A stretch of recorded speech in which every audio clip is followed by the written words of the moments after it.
Moin zusammen und willkommen zu einer neuen Folge mit uns, mit Neuland Stories. Wir sind Svenny und Basti und wir sind mittlerweile seit ungefähr, ich glaube seit 5 Jahren jetzt schon auf YouTube unterwegs. Die meiste Zeit davon waren wir in unserem Fiat Ducato unterwegs, ein selbst ausgebauter Campervan. Da gibt es ein paar Ausbauvideos von uns. Wir sind ein bisschen durch Europa gefahren und dann aber die meiste Zeit sind wir auf der Panamericana gereist. Wir sind einmal von Kanada bis ganz runter nach Feuerland gefahren.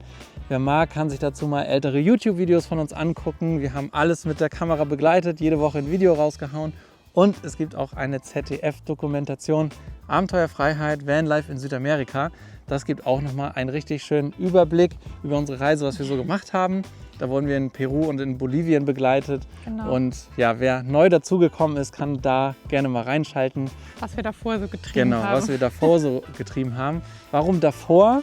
Weil wir ein bisschen umgestiegen sind. Wir haben den Van zwar noch, aber nicht aktuell. Ja, und beim Van hat es ja knapp 4 Jahre gedauert, bis wir eine Roomtour aufgenommen haben. Das wollten wir jetzt mit unserem neuen Minicamper nicht so lange hinauszögern und deswegen dachten wir sind jetzt 2 Wochen unterwegs, haben 2 Wochen unser Setup mal so ein bisschen getestet auf Herz und Nieren, sind jetzt im schönen Italien, haben heute den ersten herrlichen, sonnigen, warmen Tag. Wir haben nicht gefroren in der Nacht. Ja, und zeigen euch einfach mal unseren kleinen Minicamper, was wir so dabei haben, wie er so aussieht, was wir gemacht haben und überhaupt.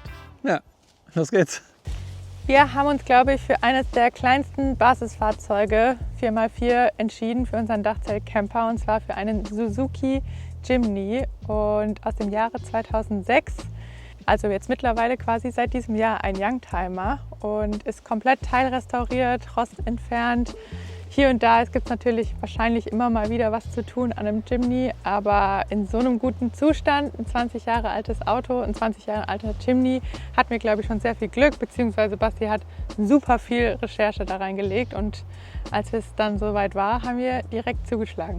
Wir wären aber nicht wir, wenn wir dem einfach so im Originalzustand gelassen hätten und vielleicht ein bisschen am Innenausbau was gemacht hätten, sondern wir haben auch äußerlich und überhaupt ziemlich viel verändert.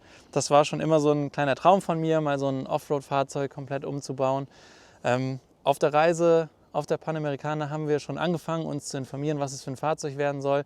Wir haben uns beide ziemlich schnell für den Jimny entschieden, weil wir beide den auf der Reise 2-3 Mal gesehen haben, fanden den richtig cool, dachten aber, der braucht ein paar Modifikationen. Und das erste, was man sieht hier vorne, ist natürlich der Bullenfänger, der pulverbeschichtet ist, schwarz, den wir angebracht haben. Ursprünglich wollten wir hier nochmal Lampen dran machen, deswegen war die Idee für den Bullenfänger, haben uns da aber nochmal umentschieden und haben LED-Bars oben angebracht. Das rührt daher einfach von der Optik. Wir fanden 2 runde Lampen hier vorne dann doch nicht mehr so schön und dachten, wir machen das Ganze mit LED-Bars, zeigen wir gleich nochmal. Hier vorne haben wir Schutz für die Scheinwerfer angebaut. Ehrlicherweise auch hauptsächlich aus optischen Gründen, aber so kann natürlich auch so schnell dann nichts gegenschlagen. Dann sehen wir hier noch den Schnorchel. Den haben wir natürlich auch selber angebaut und das war auch so eine Sache. So, alle Umbauten haben wir auch auf YouTube festgehalten. Ihr könnt euch diese ganze Ausbauserie nochmal angucken, denn da kann man sicherlich auch nochmal was lernen. Zum Beispiel, wie man das nicht macht oder worauf man achten sollte. Auch die Reifen haben wir natürlich ausgetauscht, die drauf waren keine ältere Reifen. Wir wollten auf jeden Fall wieder welche, die für Straße und fürs Gelände geeignet sind. Wir haben einfach die genommen, die wir vorher auf dem Van drauf hatten. Wir sind die schon 4 Jahre lang gefahren und hatten gar keine Probleme mit den Reifen. Ist der BF Goodrich KO2. Wir haben eine Dodge Modular Bedlock Felge dafür genommen.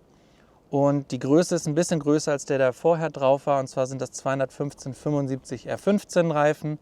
Davon haben wir 5 Stück, denn auch der Ersatzreifen ist genau die gleiche Größe. Und was ich hier noch so sehen kann, ist zum Beispiel die Federung. Wir haben auch das komplette Fahrwerk neu gemacht. Wir haben ein Trackfinder Fahrwerk verbaut. Das ist 55 mm höher, ist Härtegrad verstellbar. Man kann von 1 bis 5 einstellen. 1 ist die weichste Position und 5 dann relativ hart. Und ja, die Federn sind natürlich passend dazu. Wir haben Stahlflex-Bremsleitungen verbaut und dazu kommen noch Panhardstäbe, verstärkte, damit bei der Höherlegung auch alles wieder zentriert werden konnte, weil die in der Breite auch verstellt werden können. Was habe ich vergessen? Beim Fahrwerk noch der Lenkungsdämpfer, der bei einem Jimny extrem wichtig ist und für alle Jimny-Fahrer, die überlegt haben, ob sie ihn einbauen sollen oder nicht, wir können es nur empfehlen, weil wir jetzt schon beides gefahren sind. Ohne Lenkungsdämpfer fährt man bei so circa 80 km/h ungefähr so. Und das ist jetzt weg. Die LED-Bar-Zusatzscheinwerfer haben wir einmal die normalen Scheinwerfer auf das Fernlicht geschaltet, aber auch die Möglichkeit, das komplett auszuschalten. Das heißt, wenn es zum Beispiel regnet oder schneit, also extrem doll regnet, dann können wir auch das normale Fernlicht anmachen und die Zusatzscheinwerfer trotzdem ausschalten, weil Schnee, Regen bei einer LED-Bar sieht man ganz schnell gar nichts mehr, wenn das angeht. Und so haben wir dann trotzdem noch die Möglichkeit, zumindest Fernlicht anzumachen. Die Scheinwerfer vom Jimny sind nämlich nicht so der Hit, zumindest auch nicht mit den normalen Glühbirnen, die wir da drin haben. So die Kombination ist natürlich extrem cool. Wir haben noch einen zweiten Schalter verbaut für das Positionslicht. Das geht jetzt nicht irgendwie an, wenn wir Abblendlicht oder irgendwas anmachen, sondern wenn wir vielleicht mal irgendwo im Gelände sind oder auf Privatgrundstück oder sowas, dann kann man auch mal das Positionslicht einschalten. Ja, für optische Gründe ziemlich cool. Was man jetzt noch machen könnte, was wir nicht haben, sind zum Beispiel Rockslider an der Seite und auch noch mehr Unterfahrschutz. Wir haben bisher nur den Unterfahrschutz fürs Verteilergetriebe. Das ist beim Jimny aber auch eigentlich so das Wichtigste, damit das geschützt ist. Den haben wir auch schon dran gebaut. Jetzt wollten wir aber erstmal los und mal gucken, was wir noch so alles brauchen. Und gefühlt ging auch langsam das Geld aus bei den ganzen Änderungen, die wir gemacht haben.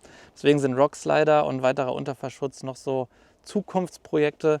Aber immerhin haben wir den fürs Verteilergetriebe schon dran. So, jetzt aber zum letzten, was man hier außen sieht. Ist es schon das letzte? Ich weiß es gar nicht. Auf jeden Fall das nächste.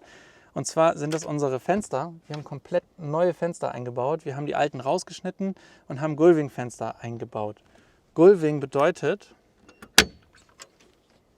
dass sie sich öffnen lassen von außen. Und zwar mit Gasdruckdämpfern lassen sie sich aufstellen. Richtig cool. Wir haben innen so viel verbaut und zugebaut, das werdet ihr gleich noch alles sehen, dass wir gesagt haben, wir möchten auch von der Seite rankommen und hier noch Sachen reintun, weil da eine Hundebox ist, die würde uns sonst irgendwie alles verbauen, was wir hier an der Seite noch an Platz haben. Wir haben da auch noch ein Fach drunter, zeigen wir gleich. Und so haben wir die Möglichkeit, jetzt auch an der Seite reinzugreifen. Und dieses Fenster hat noch einen besonderen Clou. Dafür muss ich aber kurz was holen. Das nämlich. Denn wir haben jetzt die Möglichkeit, das noch als Tisch zu verwenden. Und man muss sagen, das benutzen wir auf beiden Seiten jeden Tag. Und hat sich wirklich ausgezahlt, dass wir das haben, weil wir einfach mal draußen stehen, wir stellen Sachen ab zum Abspülen auf der anderen Seite. Richtig cool, funktioniert richtig gut. Und wir haben auch die Möglichkeit, hier an der Seite von dem Tisch, da haben wir noch Airline-Schienen dran und haben dann die Möglichkeit, hier noch was dran zu setzen. Wir wissen noch nicht genau was, auf jeden Fall so noch Sandbleche mit. Die haben wir bisher noch nicht, die kommen da dran und vielleicht sogar noch einen Zusatztank.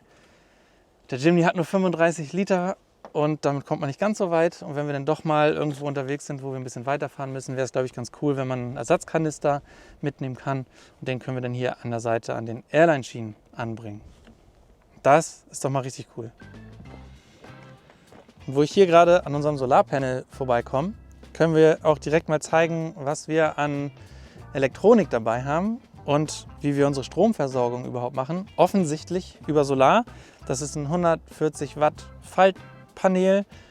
Funktioniert ziemlich gut und wir laden über oder auf eine Powerstation. Und die ist da.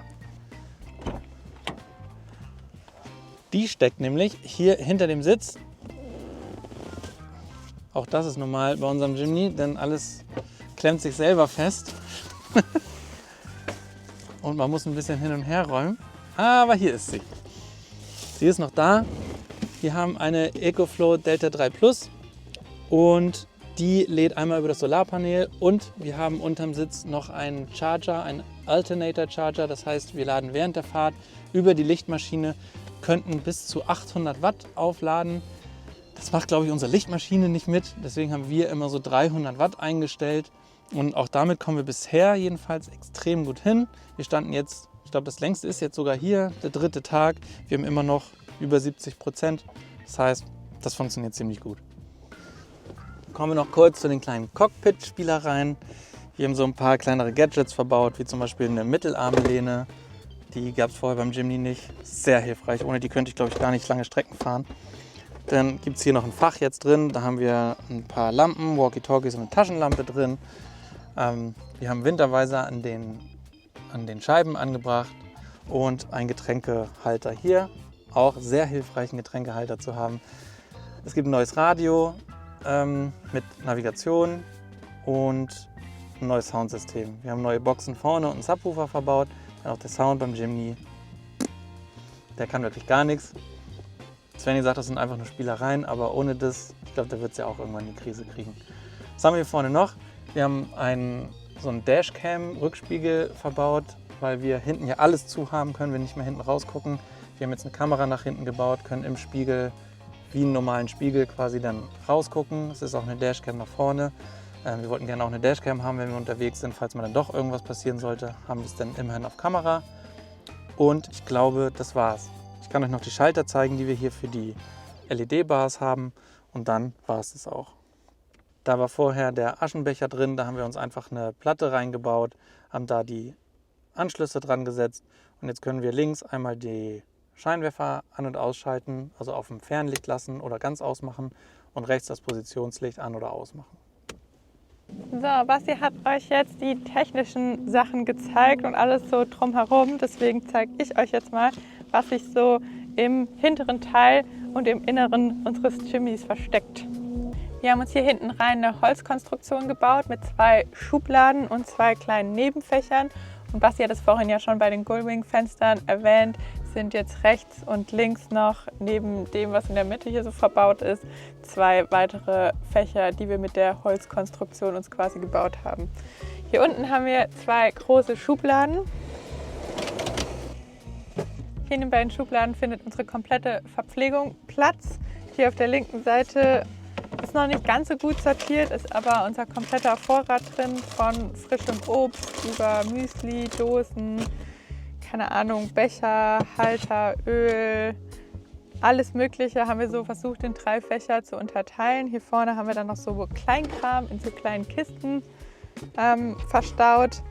Bisher sind wir ganz zufrieden, aber ich glaube, das kann man noch ein bisschen optimieren. Und hier auf der rechten Seite haben wir quasi unsere Küche. Auf die Schublade sind wir besonders stolz, unsere kleine Küchenzeile, weil alles perfekt ausgegangen ist. Alles hat seinen Platz und wir hatten schon ein bisschen Sorge, wie wir Töpfe, Pfanne und so alles unterbringen wollen, aber das haben wir auch schon in geraumer Zeit im Van jetzt benutzt, und zwar das Topfset Enso XL von Campo Libre. Das ist ein großer Topf, ein Nudelsieb, ein kleiner Topf, eine Pfanne, ein Deckel, der auf alle Töpfe und die Pfanne oben drauf passen, ein Wasserkessel inklusive Teesieb, und das alles in diesem praktischen Maß. Und das hat jetzt nicht nur Platz in unserem Van gefunden, sondern auch hier im Jimny. Und wir müssen einfach perfekt auf nichts verzichten. Wir können damit alles kochen, was wir wollen, zum Frühstück, zum Mittagessen, zum Abendessen. Es funktioniert sowohl auf dem Gaskocher als auch mit Induktion. Also egal, welches Setup ihr im Camper verbaut habt. Es ist super praktisch, platzsparend, und für den Jimny, für uns, aber ich glaube auch für jeden Van, überall ist ja nie genug, man kann nie genug Platz haben. Es ist super praktisch. Und neben dem praktischen Topset Enso XL gibt es im Campo Libre Online-Shop natürlich auch noch weitere richtig coole Camping-Gadgets. Wir haben zum Beispiel auch den Sitzorganizer Lin, wo wir einen Teil unserer Technik richtig mega praktisch organisiert haben und gerade Kameraakkus schnell griffbereit haben, Ladekabel oder Powerbanks. Und ja, es lohnt sich auf jeden Fall mal in deren Shop vorbeizugucken. Es gibt auch Campingstühle, die wir unter anderem auch im Van haben, oder Tische, komplette Outdoor-Küchensets. Also da ist für jeden was dabei. Wir sind uns zu 100% sicher, dass ihr da bestimmt was für die nächste Campingsaison findet. Und mit unserem Code Neuland_Stories bekommt ihr noch 5% Rabatt. Also es lohnt sich auf jeden Fall, jetzt mal da im Online-Shop vorbeizugucken und ein bisschen zu stöbern. Neben dem Topfset ist in der Schublade unser Gaskocher. Den haben wir hier vorne direkt. Den können wir hier einfach so aufklappen. Nebendran sind die Gaskartuschen, was wir einfach so andrehen können und dann hier magnetisch an unsere Tür ranpappen können. Und unter unserem Gaskocher haben wir noch eine kleine Minischublade integriert. Wir dachten erst, sie ist zu klein, aber sie passt perfekt für jegliche Kochutensilien, Besteck, Milchaufschäumer, Kochlöffel, große Messer, kleine Messer, unsere Mini-Reibe. Sehr wichtig für den Parmesan hier in Italien. Und genau neben dem Topf passen jetzt noch praktisch Tassen und Teller und mein kleiner Mokka-Kocher für Kaffee daneben. Also es hat alles seinen Platz und das ist mega cool. Es macht einfach mega Spaß, das alles zu benutzen und zu kochen. Man muss natürlich manchmal hoffen, dass es nicht ganz so windig ist, aber das ist es halt, wenn man draußen kocht. Aber für eine Outdoor-Küche in dem kleinsten Minicamper der Welt ist es perfekt. Ach so, und genau, die Bretter hier oben drauf, die dienen natürlich nicht nur als Deckel, sondern sind Ablage und Schneidefläche zum Kochen.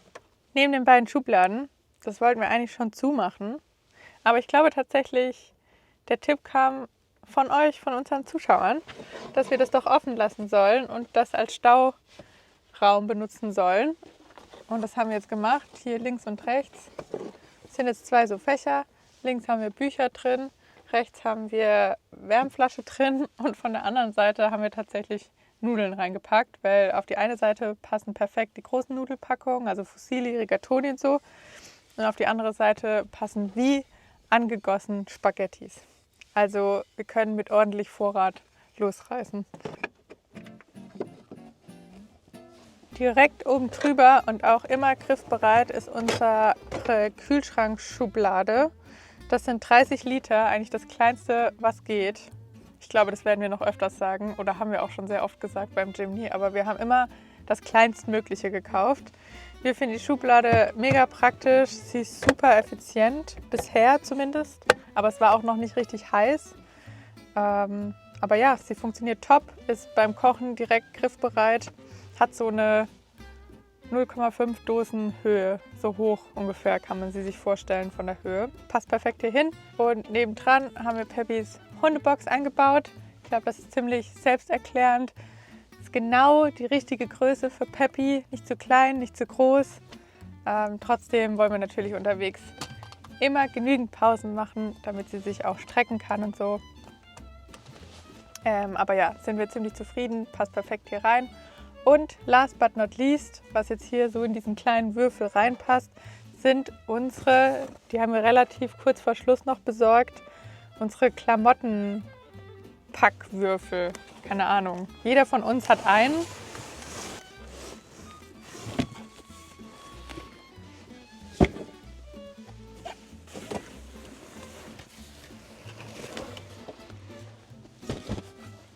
Der Stauraum obendrauf wird natürlich auch nicht verschwendet. Da befindet sich noch ein Rucksack und Basti hat gerade seine Jacke reingequetscht. Aber ja, jeder hat so einen Packwürfel. Der hat 3 Fächer für große Klamotten, für kleine Klamotten. Wir dachten ehrlich gesagt, wir können nicht so viel mitnehmen, also dass es weniger ist, was reinpasst. Also es passt schon gut was rein, aber ja, that's the magic. Mehr geht nicht rein. Hier neben dem Packwürfel befindet sich auch noch ein Brett.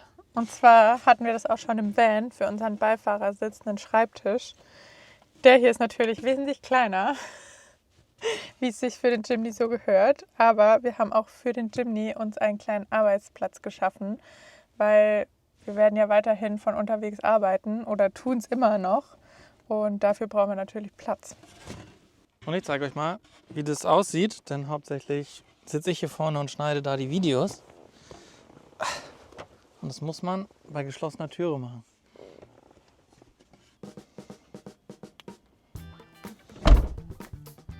Und hierfür haben wir uns einen Fuß gebaut. Zack, dann kommt das Ganze hier vorne rein. Der Fuß wird unten eingefädelt. Hier ist so ein kleiner Haken, der passt perfekt an den Griff. Und dann gibt es noch dieses Stück. Und das macht das Ganze auf dieser Seite nochmal ein bisschen stabiler. Das ist aber lose. Und vergisst man auch immer, wenn man die Tür aufmacht. Und zack, zarab, hat man ein Büro mit traumhaftem Ausblick.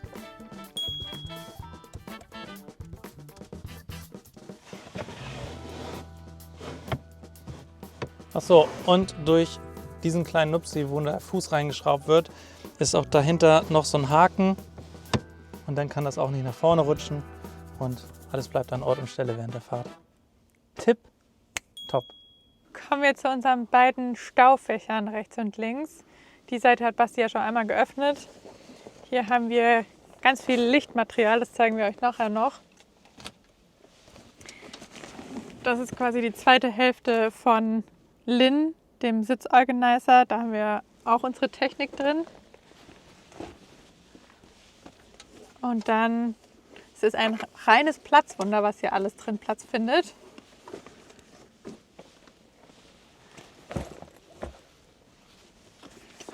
Noch mehr Technik. Das war's. Und dann können wir hier quasi das Fach öffnen. Und das Fach ist komplett voll für Peppys Sachen, also Futter, Bürste, Zeckenschere, keine Ahnung, alles Mögliche, was man so braucht. Futter reicht so ungefähr für 2 Wochen, was wir hier reinpacken können. Aber ja, es findet echt alles Platz da drin. Regenjacke sehe ich auch gerade noch. Handtücher, um Pfoten sauber zu machen. Also ist doch recht geräumig alles.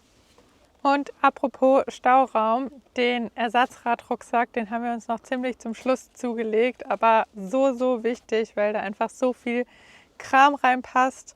Unter anderem Schuhe, Zewa, Klopapier, wenn man es ja dann doch nicht immer einzeln kaufen kann.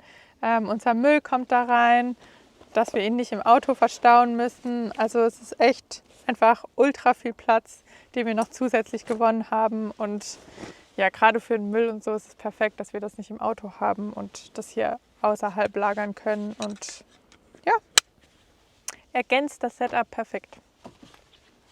Nicht zu vergessen sind natürlich die ganzen kleinen Details, und zwar hier zum Beispiel unser kleines Gewürzregal, was noch perfekt sich ergänzt. Irgendwie könnten wir uns auch noch vorstellen, dass wir die Scheibe so ein bisschen kompletter nutzen könnten, aber irgendwie ist es auch schön, dass Peppy von hinten rausgucken kann.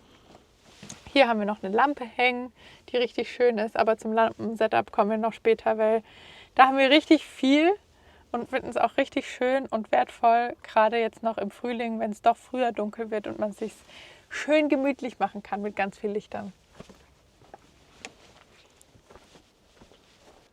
Was wir auf der anderen Seite in dem Fach haben und darüber haben wir schon gesehen. Jetzt zeigen wir euch auch noch auf dieser Seite.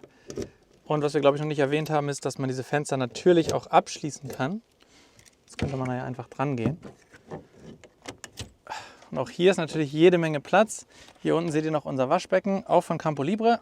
Richtig cool. Kann man nämlich schön klein zusammenfalten. Was man noch klein zusammenfalten kann, ist unsere Toilette. Die ist hier. Dann haben wir hier noch eine leere Gaskartusche. Unseren Grill, der gleichzeitig auch Feuerschale ist. Noch eine leere Gaskartusche. Wir müssen mal wieder eine neue Gaskartusche holen. Dann haben wir hier noch einen Teil des Werkzeugs. Und apropos Werkzeug, das ist auch das, was sich hier in diesem Fach verbirgt. Hier drin haben wir dann noch Akkuschrauber, wir haben Handschuhe, noch einen Anschluss, falls wir Wasser tanken und den nicht die ganze Zeit halten wollen. Den Kanister, den zeigen wir auch gleich. Eine Säge, eine Axt, mehr Werkzeug und die Sachen für die Markise. Und ich glaube, das war's. Das ist hier alles drin. Und apropos Wasserkanister, das ist natürlich auch extrem wichtig. Wie haben wir Frischwasser dabei? Das befindet sich hier hinterm Sitz. Und da ist auch unsere ganze Outdoor-Gear, also alles, was wir für draußen so haben. Und da kommt mal als erstes Wasser. Und da haben wir uns für den Lifesaver entschieden. Ziemlich cool. Passen 18 Liter Frischwasser rein. Man hat eine Pumpe an Bord und kann dann Wir dürfen nicht so viel Wasser verschwenden, deswegen kann ich es nur kurz zeigen. Aber hier ist einmal ein Aktivkohlefilter drunter und noch ein Nanofilter. Das heißt, wir können wie im Van auch schon jedes Wasser trinken. Und das ist richtig cool, finde ich. Und mit den 18 Litern bisher sind wir, glaube ich, wir sind jetzt 3 Tage unterwegs, haben immer noch Wasser. Also 3 Tage schaffen wir gut. Bei 4 wird es dann, glaube ich, irgendwann knapp. Da müssen wir mal gucken, wenn wir mal länger unterwegs sein sollten, wie wir das machen. Aber bisher finden wir überall auch richtig gut irgendwie kleine Wasserhähne zum Auftanken in einem Park oder so. Jetzt sind wir ja ein bisschen flexibler, wo wir den mit hinschleppen zum Auftanken. Aber funktioniert extrem gut. Was hier gerade runtergefallen ist, sind unsere Kulturbeutel. Die verstecken sich da. Dann versteckt sich da noch unser Kompressor. Extrem wichtig, falls wir mal den Druck rauslassen müssen und wieder aufpumpen. Unser Tisch, unser Stuhl und der zweite Stuhl. Eine Sache gibt es noch.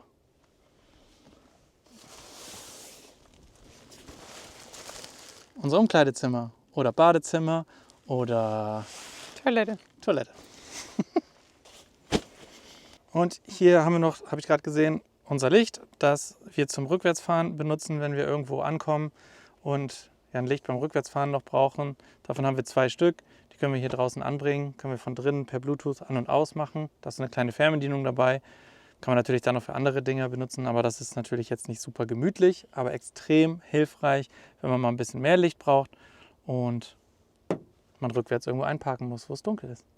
Und jetzt machen wir es uns mal gemütlich.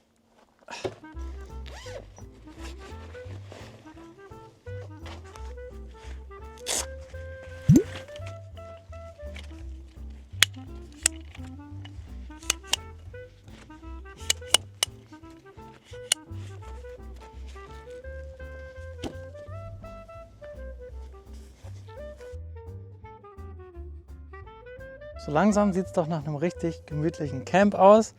Und jetzt habt ihr schon das große schwarze Zelt da hinten gesehen.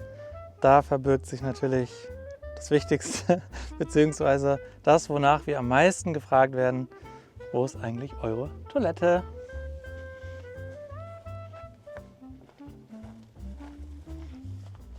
Jetzt müssen viele Zuschauer stark sein. Es ist minimalistisch, wie es nur sein kann.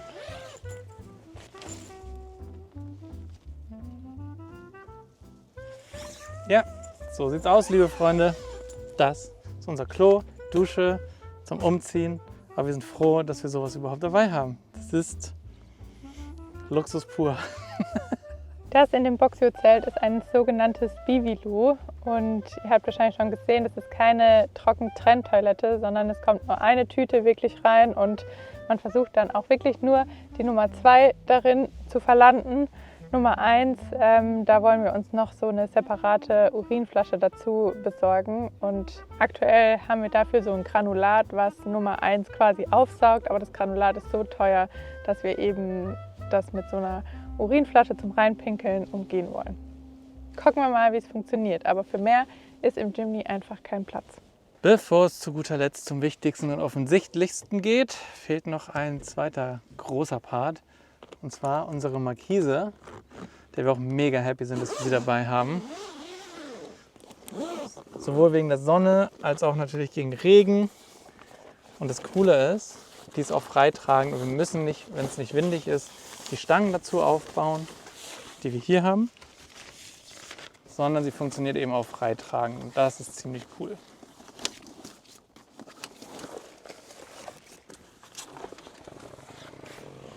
Fast fertig. Wir haben uns dann zum Abspannen so schon mal auf die richtige Größe die Seile gebracht. Es wird einmal hier eingehakt. Und auf der anderen Seite haben wir uns am Roof Rack quasi auch noch eine Öse gebaut. Dann wird es im Karabiner einfach eingehakt, festgezurrt. Und das Ganze auf der anderen Seite nochmal.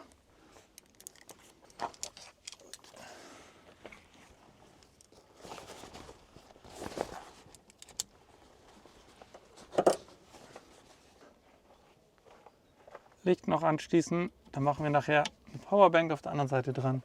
Dann haben wir hier noch 2 Lightbars dran. Fertig. Ich finde es cool, wie schnell diese Markise aufgebaut ist. Mega gut. Und saugemütlich. Und ich darf euch jetzt das grande Finale zeigen, unsere Penthouse Suite mit Blick ins Tal.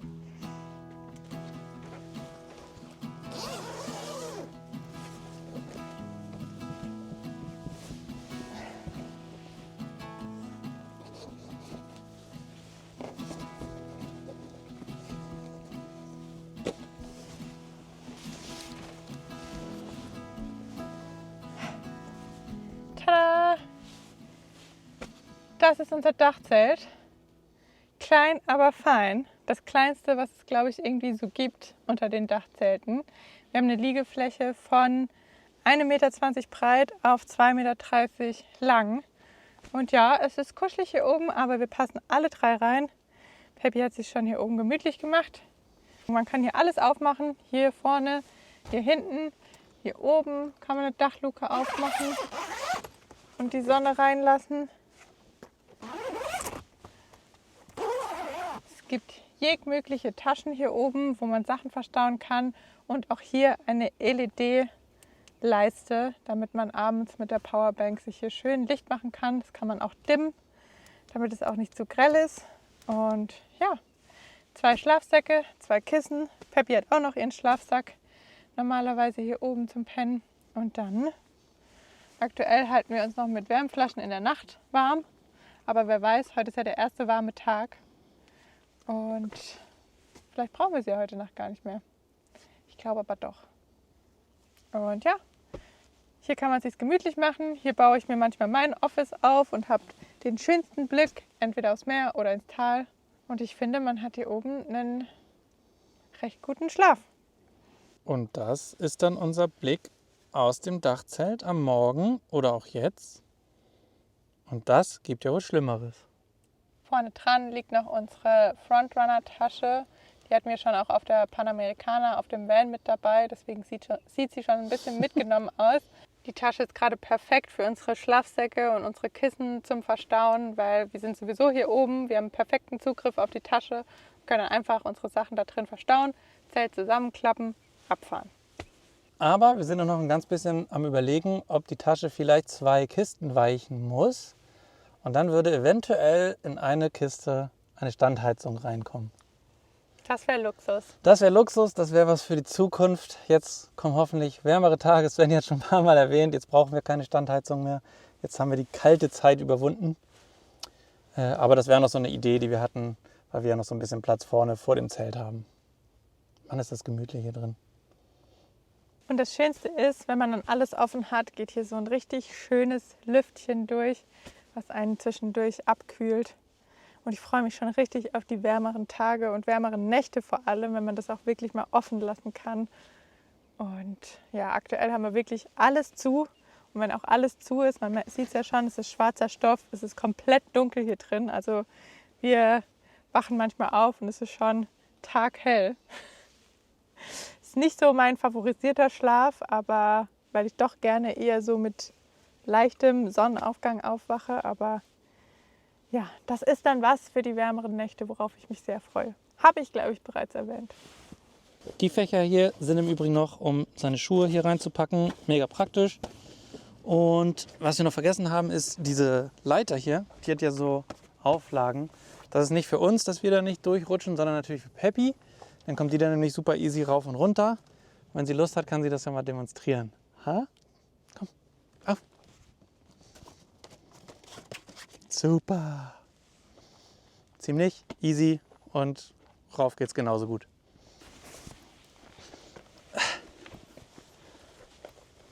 Und warum wir so viele Lampen oder was wir überhaupt für welche alles dabei haben und wie das dann alles so aussieht, wenn es richtig gemütlich am Abend ist, das seht ihr jetzt.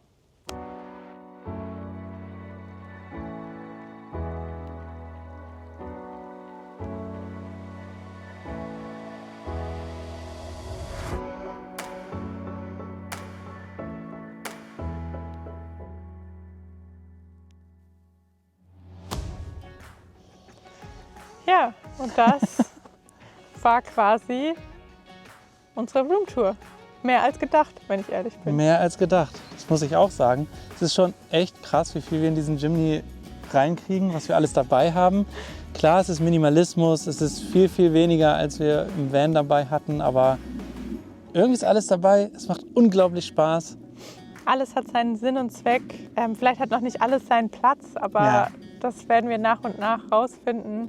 Wir haben auch schon eine Liste nebenbei, Ja. die wir führen, was wir gerne ändern wollen, was wir gerne noch dabei haben möchten und so. Und da wird es auf jeden Fall noch ein Update geben. Aber Ja, ich bin voll. schon sehr, sehr begeistert von unserem Setup, was wir uns von Anfang an für Gedanken gemacht haben. Ja. Das war im Van ganz anders, muss ich sagen. Das stimmt.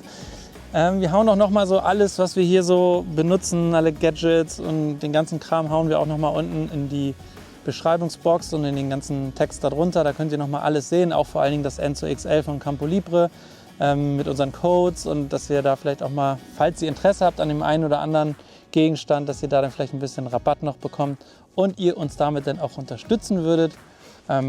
Ja, und dann, glaube ich, war es das mit der Roomtour. Falls ihr noch Fragen habt, falls wir irgendwas vergessen haben, haut's mal in die Kommentare. Sag mal, wie ihr den Jimny so findet, wie der geworden ist. Vielleicht habt ihr selbst einen Mini-Camper, Mini-Overlander Ja. und habt noch Tipps oder irgendwie Ideen, wie Ja. ihr vielleicht es anders gemacht habt. Und wir würden uns einfach riesig über einen Austausch freuen. Und Ja, weil wir sind noch blutige Anfänger, was das Ist so. angeht. Wir sind erst 2 Wochen unterwegs und da wird sich auch noch viel verändern. Vielleicht aber auch nicht. Vielleicht ist es schon einfach perfekt. Wir werden sehen. Und wir würden uns freuen, wenn ihr dann auch mit dabei seid, wie sich das alles so entwickelt. ja, Denn es geht ja quasi gerade erst los. wir sind jetzt gerade aktuell unterwegs Richtung Sardinien. Also ein bisschen haben wir davon gehört, dass es so ein kleiner Offroad-Traum sein Ja. soll. Vielleicht auch ein bisschen was für Anfänger mit dabei. Hoffentlich. Wir freuen uns auf jeden Fall schon richtig, richtig doll. Ja. Wir haben es, glaube ich, schon erwähnt, auf die warmen Temperaturen, auf Meer, auf kleine, kurze Strecken. Ich Und glaube, das schöne wird Plätze. schön. Ja. Und schöne Plätze. Ja, also abonniert unseren Kanal, dann verpasst ihr kein Video mehr. Und Emoji der Woche ist ein ganz kleines Auto. Das kleinste, was ihr finden könnt. genau, es gibt jede Woche noch ein Emoji der Woche. Dieses Mal ein kleines Mini-Auto. Und ja, hype das Video, like das Video. Support-Herz in die Kommentare. Und dann sehen wir uns nächste Woche. Wir freuen uns. Danke, dass ihr dabei wart. Ende.